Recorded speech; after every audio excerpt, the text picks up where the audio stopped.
E ainda, falando de Semana Santa, a gente viu aí que Jesus Cristo passou por um julgamento injusto, teve uma sentença cruel, tudo isso por amor, para nos salvar. Sexta-feira Santa é tempo de reflexão, então vamos falar sobre isso, refletir, recomeço, superação de traumas e principalmente, gente, o dom do perdão, porque eu falo que é dom porque não é fácil perdoar, mas existem sim ferramentas e profissionais que nos ajudam com isso. É por isso que nós estamos aqui hoje com a Carla Póvoa, ela que é psicóloga, para falar um pouquinho mais dessa reflexão da Sexta-feira Santa e como a reflexão religiosa afeta na nossa vida.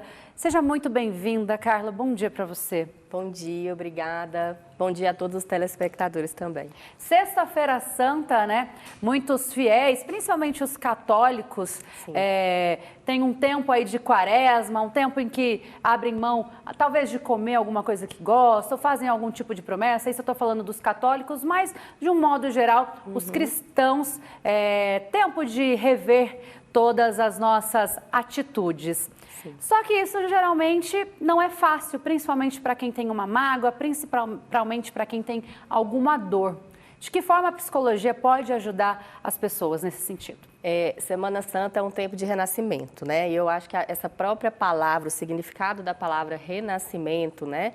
Traz essa reflexão do que a gente precisa renascer em nós, tanto individualmente quanto, eu acho que também socialmente falando, né? Então, primeiro pensar, né, o que eu preciso renascer, né?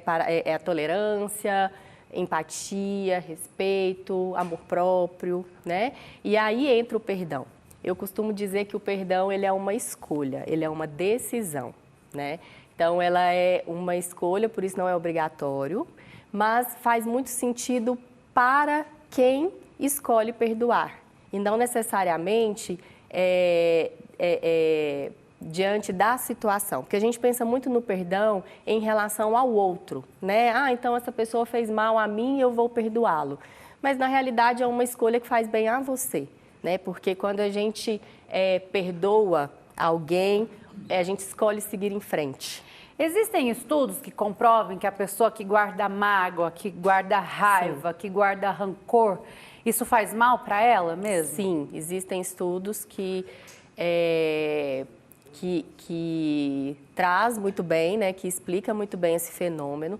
Até porque se eu estou guardando mágoa de alguém, eu direciono, né, raiva, eu direciono essa mágoa a essa pessoa e a essa situação e eu não consigo viver o meu presente, né? Eu não consigo pensar nem no meu futuro e nem no meu presente. Então, esse sentimento, essa emoção, ela toma conta do meu comportamento no meu dia a dia, né? De modo que eu imponho a mim todas essas sensações ruins que esses sentimentos muitas vezes nos traz, né?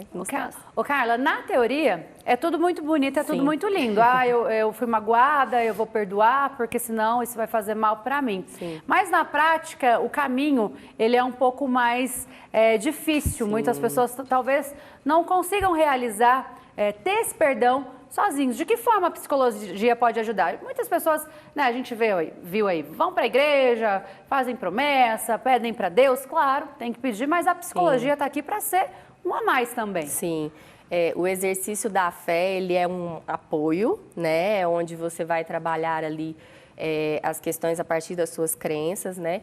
Mas dentro da psicologia, tanto num processo psicoterapêutico, tanto em trabalhos pontuais também de autoconhecimento, né? Você pode trabalhar esse processo do perdão, né? É um processo, não é do dia para a noite. Isso envolve o entendimento da situação traumática ali que você viveu, né? A situação invasiva. Envolve também um trabalho que é de autorresponsabilidade, né? Qual foi a minha responsabilidade nessa situação em que eu vivi? Obviamente, cada situação tem as suas, né, individualidades.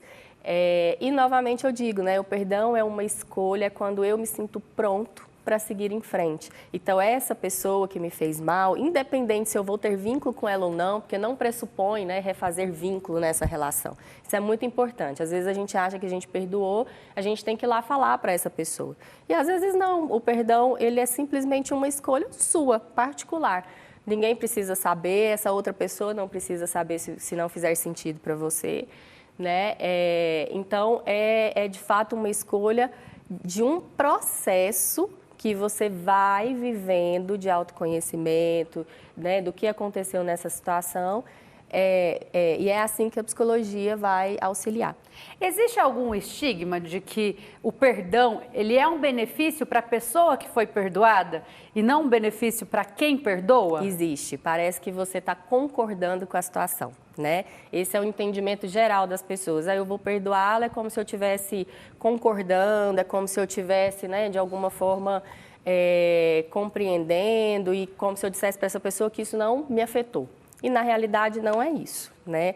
O valor principal do perdão é para si próprio, né? Ele pode também, claro, né, interferir na vida do outro positivamente, pode, mas não necessariamente. Tá? Claro que a gente está falando aqui de Semana Santa, está destacando esse assunto por ser Semana Santa, mas são aprendizados que a gente tem que levar para todos os dias da nossa vida. Todos os dias, né? Renascer quer dizer fechar um ciclo, é se dar a oportunidade de viver mais leve, uma vida de mais qualidade, né? As emoções, elas não são categorizadas como emoções ruins ou boas, né? Mas quando a gente, por exemplo, faz da raiva, né, o nosso foco de atuação, aí sim passa a ser uma emoção que vai nos trazer prejuízos, né? Ansiedade, depressão, entre outras coisas também que a gente vai sentindo muito no nosso corpo. São depressão, ansiedade, essas...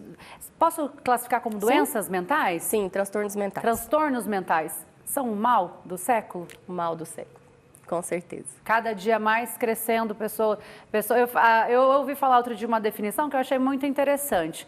A ansiedade é o medo do futuro e a depressão é ficar remoendo o passado, sendo né? que a gente vive o Sim. hoje, o presente. A grosso modo, eu acho que funciona bem, né? É sempre os quadradinhos. Eu falo assim, a gente tem um quadradinho do presente, o quadradinho do passado e o quadradinho do futuro. O futuro ainda não aconteceu, né? Então, quando a gente começa com os pensamentos intrusivos, acelerados, que estão no futuro, a gente não tem nenhuma ação, porque ele ainda não aconteceu. O passado já foi, a gente não tem como mudar. Então, a gente tem como ter ação, né? Atuação somente no presente. E é aqui que a gente precisa estabelecer o nosso processo, né? Lógico que é algo difícil, não é algo tão simples, né? Mas é muito possível, né? Então, sempre quando você identificar que seus pensamentos estão indo lá na frente, eu falo assim, puxa o balãozinho, volta para cá, o que eu posso fazer por mim hoje, né?